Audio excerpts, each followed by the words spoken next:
Science के exam में आज से सिर्फ और सिर्फ 30 डेज ही बचे हैं और जिसको देखो बस वो एक ही बात कह रहा है कि जिसने कुछ भी नहीं पढ़ा वो लास्ट के 10 साल पुराने प्रीवियस ईयर कर लो और तुम लोग पास हो जाओगे।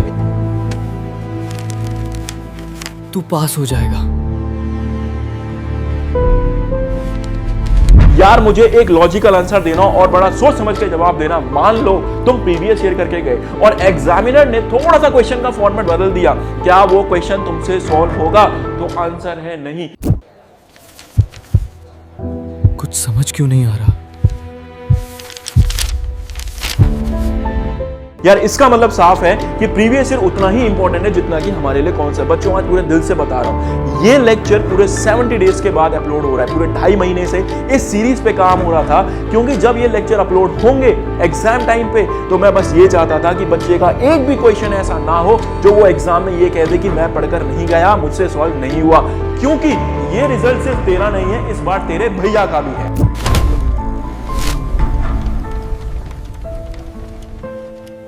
लो नन्ही जान, कैसे हैं आप सब? तो मैं आपका अपना दीपक भैया एक बार फिर से आप सभी का वेलकम करता हूं बीएस शिक्षा केंद्र में। तो बच्चों आज हम कंटिन्यू करेंगे इस सीरीज का, क्लास 10 की सीरीज का चैप्टर नंबर 3 जिसका नाम है magnetic effect of electric current. कहने का मतलब आज इस चैप्टर को हार्डली 20 से 25 मिनट देंगे, कॉन्सेप्ट समझेंगे, एनसीईआरटी के क्वेश्चन समझेंगे। बिलीव मी, इससे ज्यादा कुछ भी नहीं आएगा। इन्हीं लैंग्वेज को ना 4-5 बार घुमा देते हैं और बोल देते हैं नया क्वेश्चन बन गया। ऐसा कुछ नहीं है यार, सब कुछ यहीं से आता है। बहुत सिंपल चैप्टर है, तो एक बार तरीके से शुरू करते हैं और तरीके से खत्म कर देंगे। मेरे साथ ना एक प्रॉब्लम है ना, ये प्रॉब्लम तुम्हारे साथ भी है। मेरे साथ प्रॉब्लम ये है कि भैया मैं ना जब कोई काम करता हूँ तो उसको ना लगातार 30 या 40 मिनट तक नहीं कर पाता। हर इंसान की आदत है कि यहाँ एक डांस करके तो मैं दिखा नहीं रहा हूँ, है ना, पढ़ाई की वीडियो बना रहा हूँ, तो ये तो वैसे भी तुम्हारे सर में नहीं घुसने वाली। तो एक काम कराओगे, जब दवाई खाते हो ना सुबह दोपहर शाम को, ऐसे ही लेक्चर को भी देखा करो। सुबह 10 मिनट देख लिया, दोपहर में 10 मिनट देख लिया, शाम को 10 मिनट देख, खत्म हो गया यार। बात समझ में? तो इसको दवाई की तरह देखा करो, दवाई की तरह खाया करो यार। खाना नहीं है, देखना है, ठीक है? तो आज शुरू करते हैं, नहीं तो बोलोगे भैया इंट्रो इतना लंबा फेंक दिया, ठीक है, अब हमें वैसे भी कुछ चैप्टर समझ नहीं आएगा, आधा दिमाग तुम्हारा यहीं खर्च हो गया। तो आओ तुम्हारा दिमाग खर्च नहीं करेंगे, चैप्टर को शुरू करेंगे और फटाफट से इस चैप्टर को खत्म करते हैं। तो चैप्टर का नाम क्या है? Magnetic effect of electric current. आओ समझने की कोशिश करना। 20-25 स्लाइड है यार, बस 20-25। इसमें एनसीईआरटी क्वेश्चन भी कवर करा देंगे, टेंशन ना लो, ठीक है? शुरू करते हैं। तो एक काम करो, पेन कॉपी की कोई जरूरत नहीं है। आधे बच्चे क्या करेंगे, एग्जाम का टाइम आ गया, इनको लिखना चालू करेंगे। अरे नलायको, अरे मेरे प्यारे गधो, इसको लिखना नहीं है, इसको लिखना नहीं है, इसको बस कान में लीड लगा के सुनते चले जाओ। नोट्स तुम्हें डिस्क्रिप्शन में मिल जाएंगे, बस उसको सुन लो, इसको समझ लो और इसे याद कर लो, खत्म। बात समझ में? कि तो कोने बैठ के 10 मिनट सुन लो यार, ठीक है? उसी में काम होने वाला है तुम्हारा। लिखना नहीं है इसको, कहीं लिखने बैठ जाओ, लिखने की जरूरत नहीं है, काम मैं कर दूंगा सारा, बस तुम्हें याद करना है। चलो शुरू करते हैं। तो देखो होने क्या वाला है, चैप्टर की शुरू कहां से हो रही है? What do you mean by magnetic effect of electric current? कह रहा है कि magnetic effect of electric current का मतलब क्या है। समझना, एक साइंटिस्ट है, आगे चल के पता चलेगा, जिनका नाम है ऑर्स्टेड, उन्होंने ऐसा कुछ बताया था। तो होता क्या है, मान लीजिए कि हम लोगों ने यहां पर एक बैटरी ले ली, कोई प्रॉब्लम तो नहीं है किसी को, और यहां पर हम लोगों ने एक आयरन नेल ले ली। आयरन नेल क्या होता है बेटा? आयरन नेल का मतलब होता है कील, और इस कील के ऊपर इस तरीके से मैंने वायर लपेट दी, एंड जैसी वायर लपेटी और इसको बैटरी से कनेक्ट कर दिया तो बेटा ये मैग्नेट बन गई। बात समझ में आ रही है?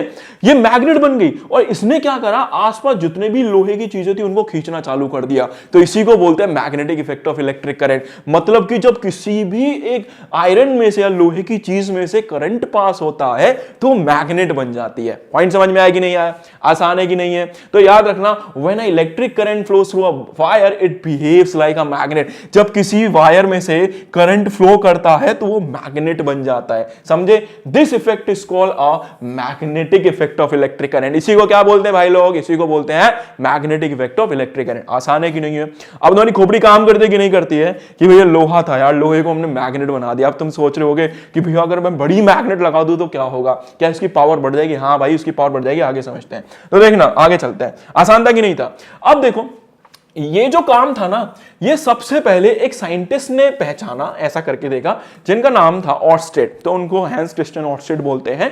फाइनली इनको क्या बोलेंगे, ऑर्स्टेड एक्सपेरिमेंट के नाम से भी जाना जाता है। तो ऐसा बोलते हैं कि ऑर्स्टेड नाम के साइंटिस्ट थे जिन्होंने पहली बार ऐसा कुछ काम करा। अब देखो होने क्या वाला है, ध्यान समझना, थोड़ा डायग्राम है, ठीक है बेटा, ये इलेक्ट्रिसिटी वाले चैप्टर से आया है। ये दिख रहा है माइनस वाली साइड, इसको नेगेटिव टर्मिनल बोलते हैं, ये है हमारी प्लस साइड, तो इसको पॉजिटिव टर्मिनल बोलते हैं। हमेशा जो करंट निकलेगा वो पॉजिटिव साइड से निकलेगा। और ये जो लाइंस दिख रही है ना, ये वायर है, ये वायर है, याद रखना। यहां पे क्या लगा दिया, ये स्विच लगा दिया। अरे स्विच क्या होता है, करंट को ऑन और ऑफ करने वाली चीज को बोलते हैं स्विच। अब जैसे ही यहां से करंट निकला, जैसे ही यहां से करंट निकला, मैंने तुम्हें अभी क्या बताया, अगर किसी वायर में से अगर करंट फ्लो होता है तो वो क्या बन जाती है, मैग्नेट। तो क्या बन जाएगी, ये मैग्नेट। इसका मतलब ये वायर मैग्नेट बन चुकी है। तो ऑर्स्टेड ने वही दिमाग लगाया। ऑर्स्टेड क्या करते हैं, यहां पर एक मैग्नेटिक कंपास लेके आ जाते हैं। वो कंपास देखा जो होते हैं माउंटेनियर्स होते हैं, जब वो क्लाइंबिंग व्लाइंबिंग करने जाते हैं, ट्रैकिंग व्रैकिंग के जाते हैं, तो कंपास लेके जाते हैं दिशा का पता लगाने के लिए। तो ऐसे ये दिशा का पता लगाने के लिए मैग्नेटिक कंपास लेकर आए, क्योंकि ये तो मैग्नेट बनी चुकी है। और जैसे ही कंपास लेकर आए, इन्होंने एक चीज नोटिस करी कि ये मैग्नेटिक कंपास हिलना चालू हो गया, ये हिलना चालू हो गया, जिससे कंफर्म किया इन्होंने कि जब भी कभी एक वायर में करंट फ्लो करता है तो साला वो मैग्नेट बन जाती है। भाई साहब कितना खतरनाक दिमाग लगाया है ना। तो अब याद रखना कि वायर में फ्लो क्या करता है, वायर में फ्लो करते हैं बेटा इलेक्ट्रॉन्स। तो इलेक्ट्रॉन्स के फ्लो से बिजली जनरेट हुई, इलेक्ट्रॉन्स के फ्लो से बिजली जनरेट हुई और उस बिजली से मैग्नेट बन गई। और ऑर्स्टेड ने इसी का पता लगा लिया। क्लियर है। अब इन्होंने क्या देखा, इन्होंने ये देखा कि अगर ये इस बैटरी को घुमा के लगा देते हैं, मतलब प्लस इधर लगा देते हैं और नेगेटिव इधर लगा देते हैं, तो मैग्नेट जो थी उसकी डिफ्लेक्शन की डायरेक्शन भी चेंज हो गई। क्यों, क्योंकि बेटा यहां से जब इलेक्ट्रिक करंट इस दिशा में बह के जाएगा, देखो पॉजिटिव से करंट निकलता है ना, तो यहां से क्या निकला, पॉजिटिव से करंट निकला। एंड जैसे ही करंट निकला, मैग्नेटिक फील्ड की भी डायरेक्शन उल्टी हो गई। और जब मैग्नेटिक फील्ड की डायरेक्शन उल्टी हो गई तो बेटा ये मैग्नेटिक कंपास जब हम इसके पास लाए तो ये भी डिफ्लेक्ट उल्टा हो गया। तो यहां से इन्होंने ये पता लगाया। पॉइंट क्लियर हुआ क्या, ऑर्स्टेड एक्सपेरिमेंट क्लियर हो गया। ये सारी चीजें वही लिखी हुई हैं, बस इंग्लिश में लिखी हुई हैं। अब ऑर्स्टेड एक्सपेरिमेंट की मदद से भविष्य में हमने क्या क्या बनाया, भविष्य हमने रेडियो बनाए, टीवी बनाए, ऑप्टिकल फाइबर्स बनाए, इनकी एक्सपेरिमेंट की मदद से बनाए सारे। कमाल के आदमी है, मजा आ गया। चलो अब देखो कि भैया ये डिफ्लेक्शन क्या होता है, हमें डिफ्लेक्शन का पॉइंट समझा दो। देखो डिफ्लेक्शन का मतलब होता है, सिंपल भाषा में ध्यान से समझना, ध्यान से।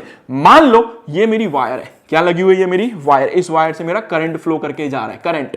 अभी देखो ये दिख रहा है आप लोगों को, इसको बोलते हैं की या फिर स्विच। अभी जो बताया था स्विच आपको, अभी देखो ये ऊपर की तरफ है, जैसी ऊपर की तरफ है खुला हुआ है, इसको बोलेंगे ओपन। क्या बोलेंगे बेटा, ओपन।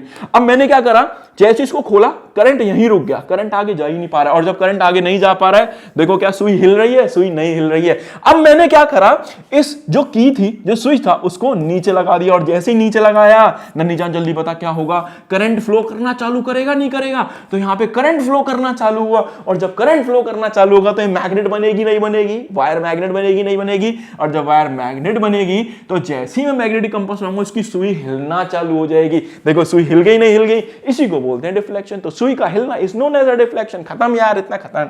अब ये सुई नीचे आ गई है, तो इस सुई को बोलेंगे हम क्लोज्ड। क्या बोलेंगे, क्लोज। सुई अगर खुली हुई है तो उसको बोलेंगे ओपन। आसान है कि नहीं है, क्लियर है कि नहीं है। अब एक पॉइंट है, बहुत ही कमाल की बात है, इस पे अभी तो एग्जाम टाइम है, नहीं तो इसको जब कभी लॉन्ग लेक्चर बनाएंगे ना, तब मैं इस पॉइंट को वाकई में डिस्कस करूंगा और एक प्रॉब्लम आप सभी के सामने रखूंगा और एक समाधान रखूंगा, तब वहां बताऊंगा। अभी देखो कह रहा है इलेक्ट्रोमैग्नेटिक इंडक्शन को समझना ध्यान से, दिमाग लगाओ। क्या यहां पे इलेक्ट्रॉन्स फ्लो करके जा रहे हैं, क्या यहां पे इलेक्ट्रिसिटी फ्लो कर रही है? अगर यहां पे इलेक्ट्रिसिटी फ्लो कर रही है तो मैग्नेट इफेक्ट आया, कोई दिक्कत नहीं है। इसका मतलब अगर भैया मैग्नेट को मैं इस तरीके से फ्लो कराने लगूं आगे पीछे, क्या वहां से इलेक्ट्रिसिटी भी जनरेट हो सकती है? तो आंसर है यस, यस, यस, वहां से बिजली भी जनरेट हो सकती है। ये दोनों पॉइंट्स अपने दिमाग में रखना, भूलना बिल्कुल भी नहीं। बात समझ में आई कि नहीं आई? और उसी फेनोमेना को हम बोलेंगे इलेक्ट्रोमैग्नेटिक इंडक्शन। तो ये बड़ी क्लास में सीखोगे, अभी सीखने की जरूरत नहीं है। तो अभी याद रखना कि अगर इलेक्ट्रिसिटी फ्लो कर रही है तो मैग्नेट जनरेट होती है, और अगर मैग्नेट को हिलाना चालू कर दिया तो इलेक्ट्रिसिटी भी जनरेट होती है, वो भी फ्री में, बिल्कुल फ्री बिजली बनेगी। बताऊंगा कैसे बनेगी, लेकिन बड़ी क्लास में। चलो अब देखो हमारे पास कितने टाइप्स की मैग्नेट है। तो बेटा हमारे पास ना टोटल 3 टाइप की मैग्नेट है। कौन कौन सी है? पहली है नेचुरल मैग्नेट, दूसरी है आर्टिफिशियल मैग्नेट और तीसरी है इलेक्ट्रोमैग्नेट। देखो नेचुरल मैग्नेट क्या है, हम इंसान ने पहली बार ऐसा देखा कि एक पत्थर है, उस पत्थर का नाम क्या है, मैग्नेटाइट। तो ये जो पत्थर है, इस पत्थर के पास अगर कोई भी लोहे की चीज लाते हो जो अपने ऊपर चिपका लेता है, तो यहां से हम लोगों ने एक मैग्नेट निकाली जिसको बोलते हैं नेचुरल मैग्नेट। क्लियर हो गया, नहीं हो गया? अब आर्टिफिशियल परमानेंट मैग्नेट क्या है? आर्टिफिशियल परमानेंट मैग्नेट वो है जो आर्टिफिशियल भी है और परमानेंट भी है। मतलब कि ये वो मैग्नेट्स हैं जो हमने नेचर से ही लिए, लेकिन इनको मोल्ड करके इनकी शेप बदल दी है। ये वही नेचुरल वाली, लेकिन हमने इनकी शेप बदल दी है। फॉर एग्जांपल, मान लो ये हमने इसकी शेप ऐसी कर दी, तो इस वाली मैग्नेट को बोलेंगे बार मैग्नेट। क्या बोलेंगे? Bar magnet. अगली वाली, ये घोड़े की नाल दिख रही है, इसको बोलते हैं हॉर्स शू मैग्नेट। ये है नेचुरल मैग्नेट ही, बस बच्चा हमने इनका क्या करा है, हमने इनकी शेप बदल दी है। क्लियर हो गया? अगला है इलेक्ट्रोमैग्नेट। इलेक्ट्रोमैग्नेट क्या होती है? इलेक्ट्रोमैग्नेट वो होती है जो बिजली की मदद से बनाई गई। अभी बताया कि नहीं बताया? एक वायर है जिसमें अगर मैंने करंट फेंकना चालू करा, फ्लो करना चालू करा, तो मैग्नेट बन जाती है। तो इसी को बोलते हैं इलेक्ट्रोमैग्नेट। इलेक्ट्रो का मतलब इलेक्ट्रिसिटी बेटा, और मैग्नेट का मतलब वो क्या बन चुकी है, वो मैग्नेट बन चुकी है। समझ में आया? इसी फिनोमिना पे हमारी क्या काम करती है, हमारी इलेक्ट्रिक बेल काम करती है। घर में दीवारों पे बेल लगी है, बेल, तो जब बाहर से स्विच बजाते हैं तो उसमें एकदम से करंट जाता है, और एकदम से जैसे ही करंट जाता है वो मैग्नेट बन जाती है, और मैग्नेट बन जाती है उसमें आवाज आनी चालू हो जाती है, टकराती है वो दूसरी चीज से। इसका जो मैकेनिज्म है वो थोड़ा अलग है, तो मैकेनिज्म की बात नहीं कर रहे, पर काम ऐसे ही करती है। इलेक्ट्रिक बेल हो गया, ठीक है। अब आगे चलते हैं। अब देखो, मैग्नेट के प्रॉपर्टीज के बारे में समझेंगे कि मैग्नेट होती क्या है, मैग्नेट कैसे काम करती है। ध्यान से सुनना। हमारे पास एक ये कौन सी मैग्नेट है, जल्दी बताओ। इस मैग्नेट को बोलेंगे बार मैग्नेट। बार मैग्नेट में ये पोल कौन सा है बेटा, नॉर्थ पोल, और ये पोल कौन सा है हमारे पास, साउथ पोल। तो हर एक मैग्नेट के अंदर दो पोल्स होते हैं, कौन कौन से, नॉर्थ पोल और साउथ पोल। मैग्नेट में ना एक खास बात यह है कि मान लो अगर मैंने यहां पे रखा नॉर्थ पोल, यहां रखा साउथ पोल, अगर मैंने दूसरी तरफ भी यहां पे दूसरी मैग्नेट ले आया नॉर्थ साउथ, तो नॉर्थ और साउथ एक दूसरे को करेंगे अट्रैक्ट। क्या करेंगे बेटा, अट्रैक्ट। वहीं पर अगर मैंने यहां रखा नॉर्थ पोल, यहां रखा साउथ पोल, और अगर मैं यहां साउथ और नॉर्थ ले आया, तो ये एक दूसरे को रिपेल करते हैं। क्या करेंगे, रिपेल। रिपेल का मतलब धक्का मारना, एक दूसरे को फेंक देंगे। तुमने बचपन में ये काम करा भी होगा। ये काम कैसे करा होगा, तुमने दो चुंबक देखी होंगी, उन्हें बहुत चिपकाने की कोशिश करी लेकिन चिपकती नहीं है। लेकिन वहीं पर दूसरी तरफ देखोगे तो मैग्नेट लेकर आओगे, खट से जुड़ जाएगी, वो एकदम खींच लेगी। तो वो क्या करते हैं, एक दूसरे को अट्रैक्ट कर लेते हैं। तो ये जो होते हैं ना नॉर्थ और साउथ, इनको बोलते हैं अनलाइक पोल, और ये जो साउथ साउथ है या नॉर्थ नॉर्थ है, इनको बोलते हैं लाइक पोल। तो लाइक पोल हमेशा एक दूसरे को करेंगे रिपेल, और अनलाइक पोल हमेशा एक दूसरे को करेंगे अट्रैक्ट। समझ में आया कि नहीं आया? बिल्कुल आसान। आओ शुरू करते हैं। देखो पहला point, when a suspended free bar magnet always itself in a north south direction. क्या मतलब है, समझिए। मान लीजिए कि मैंने क्या करा, एक धागा ले लिया और उस धागे से इस तरीके से एक मैग्नेट लटका दी। दिमाग लगा के बताना, अगर नहीं बताना फिर देखना। ये कौन सा पोल है, नॉर्थ पोल। ये कौन सा पोल है, साउथ पोल। हर मैग्नेट में दो पोल होते हैं कि नहीं होते? इसी तरीके से मैं अभी अर्थ के ऊपर खड़ा हुआ हूं, ये मेरी अर्थ हो गई, तो अर्थ पे भी तो दो पोल होंगे, एक नॉर्थ पोल और एक साउथ। मान लो सामने की तरफ है नॉर्थ पोल अर्थ का, पीछे की तरफ है साउथ पोल। इसका नॉर्थ पोल यहां है और इसका साउथ पोल यहां है, तो होगा क्या, नॉर्थ और नॉर्थ एक दूसरे को रिपेल करेंगे, साउथ और साउथ एक दूसरे को रिपेल करेंगे। तो जैसे मैंने इस मैग्नेट को धागे से लटकाया, ये धीरे से एक खच्च से घूम के यहां आ जाएगी। नॉर्थ, ये साउथ आ जाएगा नॉर्थ की डायरेक्शन में, और नॉर्थ आ जाएगा साउथ की डायरेक्शन में। तो वो वही कहना चाह रहा है कि अगर आपने एक मैग्नेट को लटका दिया हवा में धागे से, तो बेटा अर्थ की मैग्नेट जो है उसको किस डायरेक्शन में लगा देगी, नॉर्थ साउथ डायरेक्शन में अलाइन कर देगी। समझ में आया? बार मैग्नेट के हमेशा कितने पोल होते हैं, दो पोल होते हैं। ये मैक्सिमम स्ट्रेंथ जो होती है वो पोल्स पे होती है, मिनिमम होती है सेंटर पे। ध्यान देना कि यहां पर पोल्स पे, ये जो पोल्स हैं इन पे जो मैग्नेटिक स्ट्रेंथ है ना वो बहुत ज्यादा होती है, लेकिन सेंटर पे मैग्नेटिक स्ट्रेंथ बहुत ही कम होती है, ऐसा लिखा है। ठीक है। अब bar magnet produce a magnetic field around represent a magnetic field line. कह रहा है कि ये जो मैग्नेट है ना, इसके अराउंड एक घेरा होता है, इस तरीके से घेरा होता है, जहां तक ये अपना फोर्स लगा सकती है उसको बोलते हैं मैग्नेटिक फील्ड लाइन। समझना, मान लो मैंने यहां मैग्नेट ले ली, क्या ये मैग्नेट 1 किलोमीटर दूर से किसी टुकड़े को खींच लेगी? नहीं खींच सकती। क्यों? क्योंकि इसकी इतनी फील्ड ही नहीं है, तो इसकी एक बहुत लिमिटेड फील्ड है जहां तक वो फोर्स लगा सकती है। तो बेटा जिस फील्ड में वो फोर्स लगा सकती है उन्हीं को बोलते हैं मैग्नेटिक फील्ड लाइन। तो बात समझ में आई? वहां पे क्या वो एक फील्ड बना लेगी, उस फील्ड को बोलेंगे मैग्नेटिक फील्ड, और वहां पे एक लाइंस बनाई जाएंगी जिनको हम आर्टिफिशियल तरीके से दिखाएंगे, अभी आपको समझ में आ जाएगा। उनको बोलते हैं मैग्नेटिक फील्ड लाइंस। तो magnetic field line naked eye से नहीं दिखाई देंगी, पर होती जरूर है, होती जरूर है, तो ये याद रखना। ठीक है। अब मैग्नेटिक फील्ड क्या होती है? तो मैग्नेटिक फील्ड अभी बताया, मैग्नेटिक फील्ड एक रीजन है एक घेरा है मैग्नेट के अराउंड, जहां तक वो उस पर किसी भी ऑब्जेक्ट पे फोर्स लगा सकती है, अदरवाइज नहीं लगा सकती। मैग्नेटिक फील्ड लाइंस क्या होती हैं, जल्दी बताओ। Magnetic field line are imaginary lines. तो बेटा देखो, लिखा हुआ इमेजिनरी है पर ऐसा नहीं है इमेजिनरी है, ये रियल में होती है पर नेकेड आई से नहीं दिखाई देंगी। हमें इसको देखने के लिए एक अलग चीज का इस्तेमाल करना पड़ेगा, आयरन फिलिंग का इस्तेमाल करना पड़ेगा। अभी बताता हूं किस तरीके से वो फिलिंग का इस्तेमाल किया जाएगा। आओ, बहुत इंपॉर्टेंट है, रट्टा मार लेना, बिल्कुल भी छोड़ के नहीं जाएंगे। अगर छोड़ के गए तो आप एग्जाम में मार्क्स गवा देंगे। देखिए ध्यान से, अब सारे पॉइंट्स क्लियर होने वाले हैं आप लोगों को। देखना जितनी मैंने वहां बातें करी हैं, जल्दी बताओ भाई ये वाला पॉइंट कौन सा है, ये वाला है नॉर्थ पोल। ये वाला पॉइंट कौन सा है, जल्दी बोलो। ये हो गया नॉर्थ पोल, ये कौन सा हो गया, साउथ पोल। जो मैग्नेटिक फील्ड लाइंस हैं वो नॉर्थ से निकलती हैं और कहां जाती है नन्ही जान, साउथ में जाती हैं। कहां से निकलती है, नॉर्थ से निकलती हैं, साउथ में जाती हैं, outside the magnet, outside the magnet. But inside the magnet वो उल्टी चलती हैं, कहां से कहां, साउथ से नॉर्थ। क्या पहला पॉइंट क्लियर हुआ, जल्दी बता कि magnetic field line outside the magnet are from north to south, but inside the magnet they are from south to north. Point clear है। अगली एक बात समझना, ध्यान से देखना बेटा, बहुत ध्यान समझने की कोशिश करना।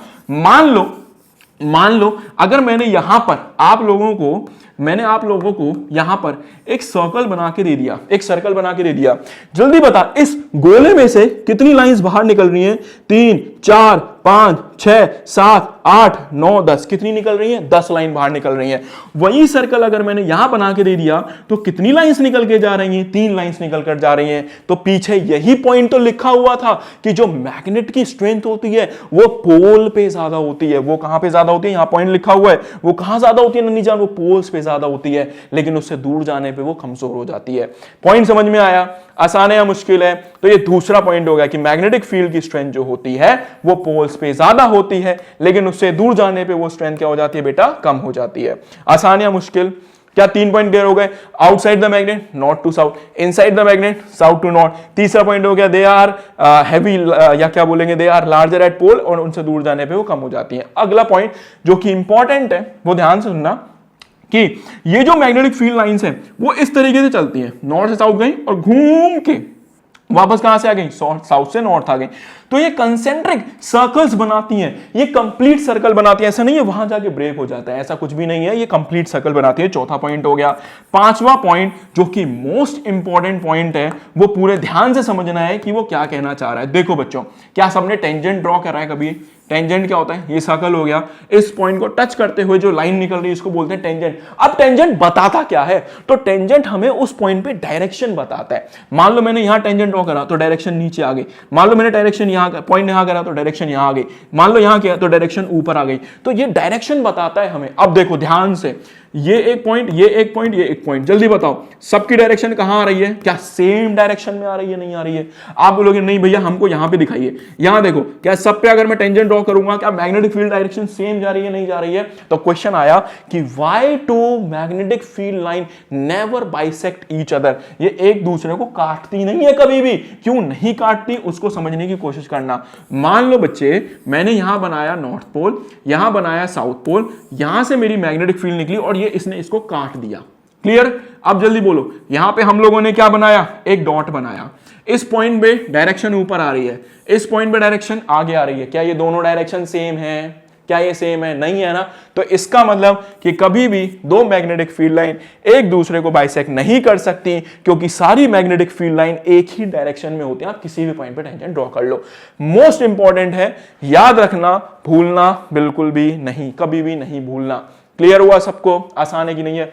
अब इस पॉइंट को समझने के लिए पहले ये चीज समझो कि Maxwell right hand thumb rule क्या कहता है। Maxwell right hand thumb rule ये कहता है कि मान लीजिए हमारे पास एक वायर है, ये हमने एक वायर बना दी।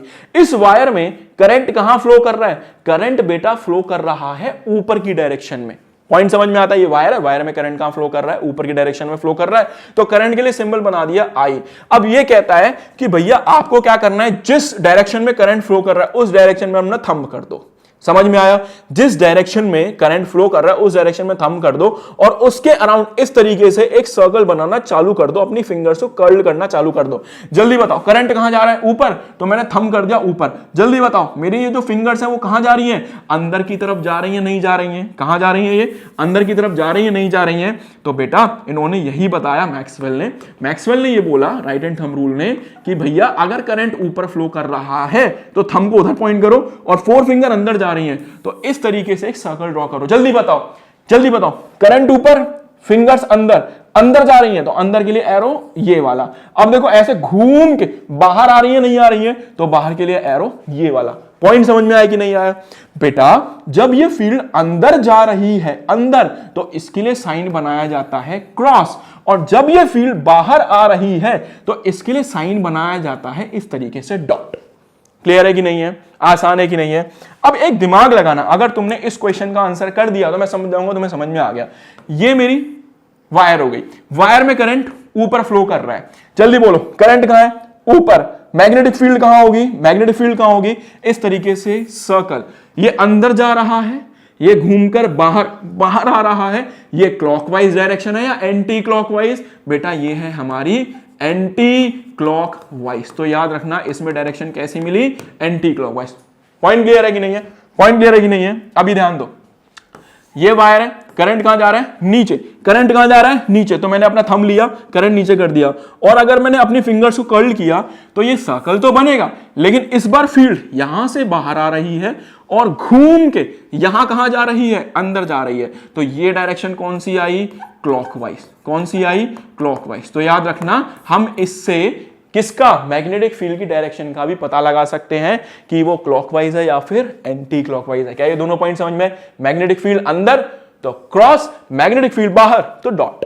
ठीक है, अब दोनों चीजें क्लियर हो गई। देखो क्या कहता है, ये कहता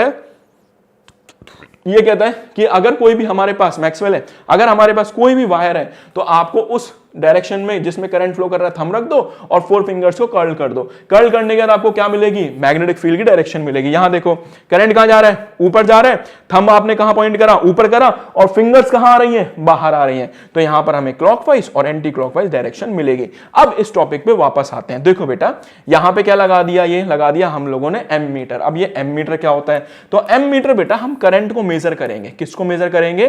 करंट को, कि करंट कितना आ रहा है। तो ये करंट को मेजरिंग करने वाला डिवाइस है। जैसे तुमने समरसीबल का पैनल ऑन किया होगा ना, उसमें जब बटन दबाते हो तो दो सुइयां उठती हैं इस तरीके से, एक वोल्ट मीटर होता है, एक एमीटर होता है। तो वोल्ट मीटर वोल्टेज बताएगा और एमीटर करंट बताएगा। तो ये इसलिए लगा दिया। अब ये वेरिएबल रेजिस्टेंस क्या है? ये वेरिएबल रेजिस्टेंस का मतलब है हम यहां पे करंट को ज्यादा या कम कर सकते हैं। जैसे आपने वो पंखा देखा, पंखा जब घर का पंखा चलाते हो तो घर के पंखे में रेगुलेटर लगा रहता है, 4 3 2 1, 4 कर दोगे तो रेजिस्टेंस कम हो जाएगा। रेजिस्टेंस रुकावट होती है, रुकावट कम तो बिजली ज्यादा फ्लो होगी, पंखा तेज चलेगा। 3 पे कर दिया तो रेजिस्टेंस थोड़ा रुकेगा, रेजिस्टेंस बढ़ जाएगा, करंट थोड़ा कम हो जाएगा, तो पंखा धीमे हो जाएगा। तो वो काम करते हैं। अब देखो दिमाग लगाओ, दिमाग लगाना, अगर बता दिया तो समझ जाऊंगा। ये कौन सी साइड है? प्लस। ये कौन सी साइड है? माइनस। करंट यहां से निकलेगा, नहीं निकलेगा? करंट जैसे ही यहां से निकला, करंट कहां गया? नीचे। अपनी फोर फिंगर को ड्रॉ करो तो मैग्नेटिक फील्ड कहां निकलेगी? बाहर। देखो कंसेंट्रिक सर्कल है, तो क्या इस तरीके से सर्कल बनेगा? नहीं बनेगा। तो यही हम लोगों ने क्या बोला कि अगर हमें मैग्नेटिक फील्ड बतानी है due to a current through a straight conductor, ये एक स्ट्रेट कंडक्टर है, तो बेटा वो कंसेंट्रिक सर्कल्स में मिलेंगी। इस तरीके से कंसेंट्रिक सर्कल्स में हमें दिखाई देंगी। क्लियर है? अब आप बोलेंगे भैया ये क्या है? बेटा यही कंडक्टर है, फिर ये क्या दिख रहा है? बच्चे मैंने क्या करा, वो फील्ड जो है ना, ये जो सर्कल हैं, ये हमें दिखाई नहीं देते हैं, तो इनको देखने के लिए ना मैं लोहे का बुरादा छिड़कना पड़ेगा, आयरन फिलिंग छिड़कनी पड़ेगी। जब आयरन फिलिंग छिड़कूंगा ना और शीट को हल्का सा हिलाऊंगा, ठक ठक ठक करूंगा, तो उसके बाद ना यहाँ पे अपने आप सर्कल दिखने चालू हो जाएंगे। समझ में आया ये सर्कल कहां से आ रहे हैं? तो रियल में होती है पर नेकेड आई से दिखाई नहीं देती है। तो यही सब यहाँ पे लिखा हुआ है जो हमने बातें करी। ठीक है, चलिए अब आगे चलते हैं। अब इस क्वेश्चन का आंसर करो। दिमाग लगाना सबको पता है। मान लो कि ये हमारे पास डायरेक्शन है, कौन सी है? कह रहा है a current through a powerful east to west direction. Okay, current कहां जा रहा है? ईस्ट से वेस्ट में जा रहा है। ओके, कोई दिक्कत नहीं है। करंट कहां जा रहा है? ईस्ट से वेस्ट जा रहा है। The direction of magnetic field at a point below it and above it. तो आपको मैग्नेटिक फील्ड की डायरेक्शन बतानी है उसके ऊपर और उसके नीचे।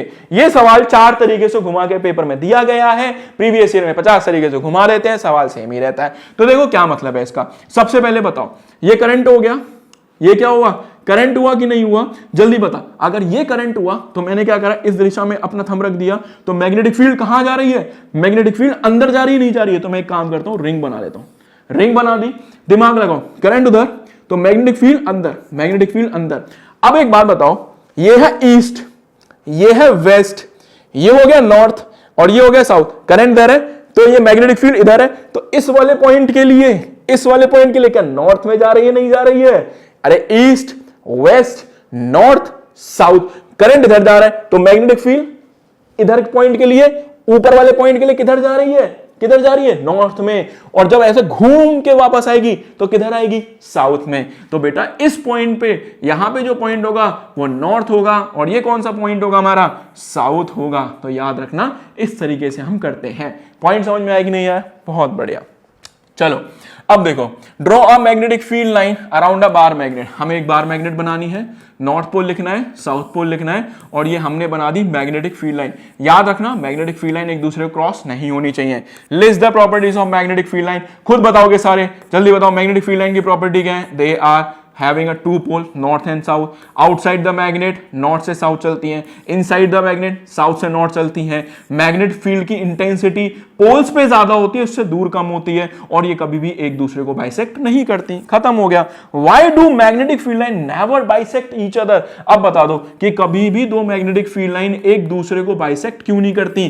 बेटा अगर ये एक दूसरे को बाइसेक्ट कर गई तो एक ही पॉइंट पे कितनी डायरेक्शन आ जाएंगी, 2 डायरेक्शन, जो कि पॉसिबल नहीं है, जो कि पॉसिबल नहीं है। अगला देखो, magnetic field due to a current carrying circular loop. तो अब हमें क्या बतानी है, मैग्नेटिक फील्ड बतानी है due to a circular loop. और सर्कुलर लूप के थ्रू समझने की कोशिश करते हैं। सिंपल, वही फेनोमेना यूज करेंगे बार बार। देखना ध्यान से, ध्यान समझने की कोशिश करना।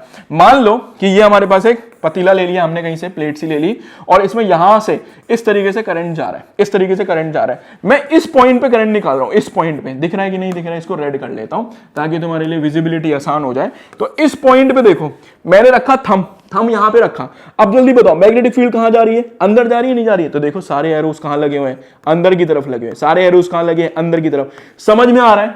अब इस पॉइंट पे करंट कहां जा रहा है, घूम के। अरे करंट नीचे आ रहा है ना, तो ये देखो मैग्नेटिक फील्ड कहां आ रही है बेटा, मैग्नेटिक फील्ड बाहर आ रही है और घूम के ऐसे जा रही है। तो घूम के ऐसे जा रही है तो देख, ये अंदर जा रही है, नहीं जा रही है, ये अंदर जा रही है, नहीं जा रही है, ये अंदर जा रही है, नहीं जा रही है, ये अंदर जा रही है, नहीं जा रही है, इधर भी अंदर जा रही है, इधर भी अंदर जा रही है। तो होगा क्या, एक सेंटर में लाइन ड्रॉ करेंगे और जब मैंने सेंटर में धीरे से एनालाइज करा तो मुझे यह पता चला कि यहां पे आते आते सारी मैग्नेटिक फील्ड लाइन एकदम स्ट्रेट हो गई, एकदम पैरेलल हो गई। तो सेंटर में सारी मैग्नेटिक फील्ड लाइन एकदम कैसी हो जाती हैं, स्ट्रेट हो जाती हैं और मैग्नेटिक फील्ड की इंटेंसिटी मैक्सिमम हो जाती है। तो सर्कुलर लूप का डायग्राम ये बहुत बार पेपर में आया है, बहुत बार पेपर में पूछा गया है कि बोलते हैं एक सर्कुलर लूप है, एक सर्कुलर लूप है, तो बताओ उसके सेंटर में मैग्नेटिक फील्ड की स्ट्रेंथ क्या सबसे कम होगी या ज्यादा होगी? तो मैक्सिमम होगी और सारी लाइंस एक दूसरे के पैरेलल होंगी।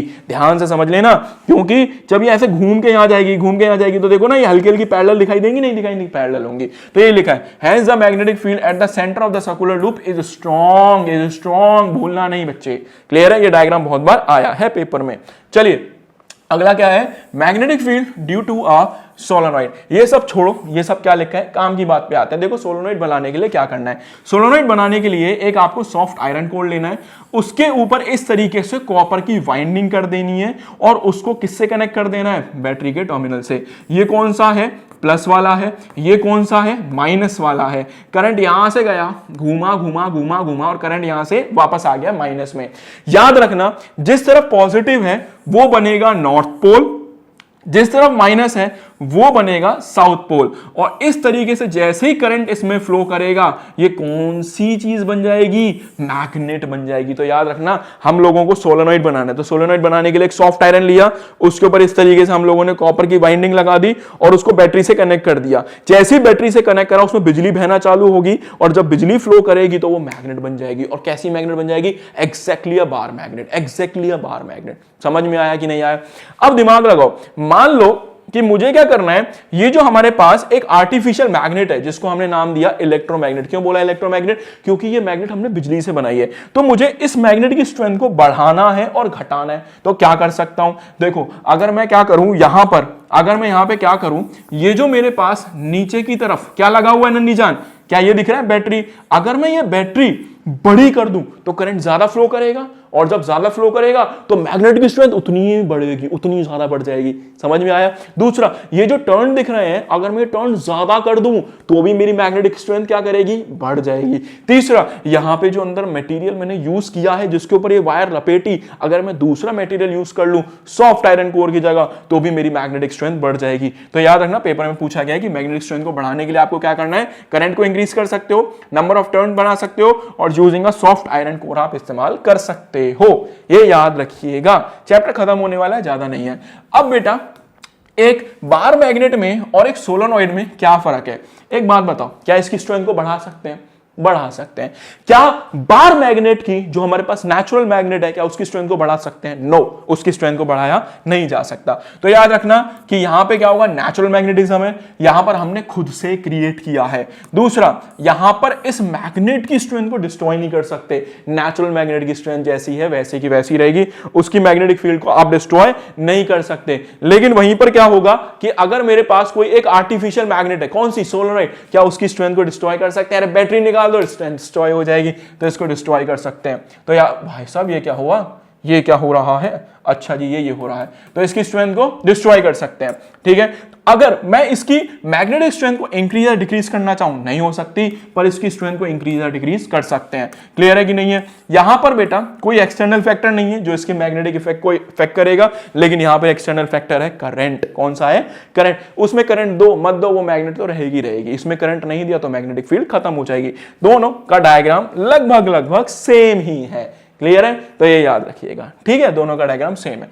चलो, choose the correct option, the magnetic field inside a long strand solenoid. बेटा याद रखना, एक बात याद रखना कि कोई भी मैग्नेट हो, चाहे वो सोलेनॉइड हो या कोई भी मैग्नेट हुआ, अंदर की तरफ रहने वाली फील्ड, अंदर की तरफ रहने वाली स्ट्रेंथ हर पॉइंट पे सेम होती है। हर पॉइंट पे सेम होती है। ऐसा नहीं है कि मैग्नेट के अंदर इस पॉइंट पे ताकत ज्यादा होगी, इस पॉइंट पे ताकत ज्यादा होगी, ऐसा नहीं है। पर बाहर की कहानी बदल जाती है। बाहर यहां पे ज्यादा होती है और यहां पे कम होती है। अभी मैंने शुरू में बताया था, क्योंकि यहां फील्ड लाइन ज्यादा है। ठीक है, अगला देखो, force on a current carrying conductor magnetic field. दिमाग लगाओ, अब तुम इतने पढ़े लिखे हो चुके हो कि ये कौन सी साइड है पॉजिटिव, ये कौन सी साइड है नेगेटिव। बच्चे दिमाग लगा, जैसे ही पॉजिटिव से करंट निकला निकला निकला, पॉजिटिव वाला क्या बनेगा? North pole. नेगेटिव वाला इधर कनेक्टेड है कि नहीं है? नेगेटिव वाला बनेगा साउथ। ये साउथ पोल है, ये नॉर्थ पोल है। तो नॉर्थ और साउथ एक दूसरे को अट्रैक्ट करेंगे और ये साउथ और नॉर्थ एक दूसरे को अट्रैक्ट करेंगे। तो क्या मैग्नेट हमारी इस तरीके से हिलना चालू करेगी? नहीं करेगी। तो बेटा यहां पर क्या हो जाएगा? ये मैग्नेट की जो है ना, ये जो मैग्नेट हमने लटकाई है, कौन सी? Artificial magnet. कौन सी? सोलेनॉइड वाली मैग्नेट। ये हिलना चालू कर देगी। याद रखना, स्ट्रेट कंडक्टर जिसमें करंट जा रहा है वो मैग्नेट बन चुकी है, वो डिफ्लेक्शन शुरू कर देगी, क्योंकि उस पर फोर्स लगना चालू हो जाएगा दोनों तरफ से। तो ये देखना। अगला है फ्लेमिंग्स लेफ्ट हैंड रूल। देखो, फ्लेमिंग्स का लेफ्ट हैंड रूल बहुत सिंपल है, याद करने का तरीका है FBI। FBI, तो ये जो F है ये फोर्स को बताएगा, ये जो उंगली है ये मैग्नेटिक फील्ड को बताएगी, और ये जो है हमारी करंट की डायरेक्शन को। तो थंब बताएगा फोर्स को, ये जो इंडेक्स फिंगर है ये बताएगी किसको? हमारे मैग्नेटिक फील्ड को, और जो हमारी मिडिल फिंगर है ये वाली बताएगी हमारे करंट को। तो आपको इसी तरीके से इनको अलाइन करना है। तीनों का एंगल कितने डिग्री पे होना चाहिए? 90 डिग्री पे। यही है फ्लेमिंग्स लेफ्ट हैंड रूल। इसकी मदद से हम किसी भी वायर के अंदर फोर्स, मैग्नेटिक फील्ड और करंट की डायरेक्शन का पता लगा सकते हैं। आओ शुरू करते हैं क्वेश्चन के थ्रू। दिमाग लगाइएगा, जल्दी बताओ। एक वायर है, इस वायर में करंट फ्लो कर रहा है, तो बेटा करंट कब फ्लो करेगा? जब उसमें इलेक्ट्रॉन्स फ्लो करेंगे। ओके, तो देखो कह रहा है इलेक्ट्रॉन्स जा रहे हैं नीचे, इलेक्ट्रॉन नीचे जा रहे हैं, इसका मतलब क्या फ्लो कर रहा है? करंट फ्लो कर रहा है नीचे। ओके, इधर किसकी डायरेक्शन है बेटा? इधर डायरेक्शन है मैग्नेटिक फील्ड। तो एक काम करते हैं, ये करंट को बताता है, इलेक्ट्रॉन नीचे, मैंने इसको ए मोड़ा, मैग्नेटिक फील्ड आगे, ए उसको आगे कर दिया, तो फोर्स कहां आ रहा है? बाहर आ रहा है, नहीं आ रहा है। तो ऐसे ही करना है, इनको इस हिसाब से अलाइन करना है। करंट की डायरेक्शन में मैग्नेटिक फील्ड, तो फोर्स कहां आया? बाहर। तो जल्दी बताओ फोर्स कहां होगा? Out of the page. Clear है? एनसीईआरटी क्वेश्चन है, इंपॉर्टेंट है। Magnetism in medicine. अब भैया हम इस मैग्नेट को कहां पे यूज करते हैं, तो ये याद रखना, ये हम एमआरआईज में यूज करते हैं, ठीक है। इस तरीके से हम हार्ट और ब्रेन में स्ट्रॉन्ग मैग्नेटिक फील्ड, ये सारी चीजें इसमें यूज करते हैं। एमआरआई क्या है? Magnetic resonance imaging. तो एमआरआई की फुल फॉर्म याद रखना, एमसीक्यू में पूछी जा सकती है। इन सब में स्ट्रॉन्ग मैग्नेटिक फील्ड का इस्तेमाल किया जाता है, जिससे हम किसी भी ऑर्गन के इमेज को क्रिएट कर लेते हैं। अगला domestic electric circuit and last topic of this chapter, और चैप्टर हो गया खत्म। हमारे पास टोटल 3 तरीके की वायर है, लाइव वायर, न्यूट्रल वायर और अर्थ वायर। लाइव वायर का कलर होता है रेड, यूजुअली जो हमारी न्यूट्रल वायर है उसका कलर या तो ब्लैक होगा या ब्लू होगा, और ग्रीन वायर का कलर होगा, अर्थ वायर का कलर होगा ग्रीन। अब देखो ध्यान से, ये हमारा इलेक्ट्रिसिटी बोर्ड, जहां से बिजली आएगी, ये हमारा हो गया घर का मीटर, और ये हो गया हमारे घर में जो बाहर एमसीबी बॉक्स नहीं लगा रहता है, एमसीबी बॉक्स, ये वो वाला बॉक्स हो गया। तो देखो ध्यान से होने क्या वाला है, देखना ध्यान से, वायर से बिजली आई, मीटर में गई, ये रेड वाली को देखना, मीटर में गई। अब घर के फ्यूज बॉक्स से हमारे घर में गई, एक वायर चली गई, हमारे 3 पिन प्लग है, मान लो ये हमारे 3 पिन प्लग है जिसमें हम चार्जिंग लगाते हैं, 3 पिन प्लग। दूसरी वायर हमने इसमें डाल दी, दूसरे 3 पिन प्लग में, तीसरी वायर हमने इस 3 पिन प्लग में डाल दी। क्लियर है? ये जो मेरी न्यूट्रल वायर है, ये न्यूट्रल वायर इस तरीके से इस बॉक्स में गई, बॉक्स में जाने के बाद इस 3 पिन प्लग के दूसरे इस पॉइंट में जुड़ी हुई है। ये रेड वायर इसमें जुड़ी है, ये इसमें जुड़ी है, ये इसमें जुड़ी है, ये इसमें जुड़ी है। अब ये काम क्या कर रही है, देखो ध्यान से, ये करंट तो लेके आ रही है, मतलब इनमें करंट आ गया, एंड जैसी मैंने इसमें 3 पिन प्लग लगाया, करंट गया 3 पिन प्लग से घूमा और घूम के इस न्यूट्रल वायर से होता हुआ, बॉक्स से होता हुआ वापस चला गया। पॉइंट क्लियर आया कि काम कैसे करता है? तो जो लाइव वायर है वो करंट लेके आती है, फिर उसको घुमाती है, और अप्लायंस से होती हुई न्यूट्रल वायर से वापस वहीं चली जाती है जहां से आई थी।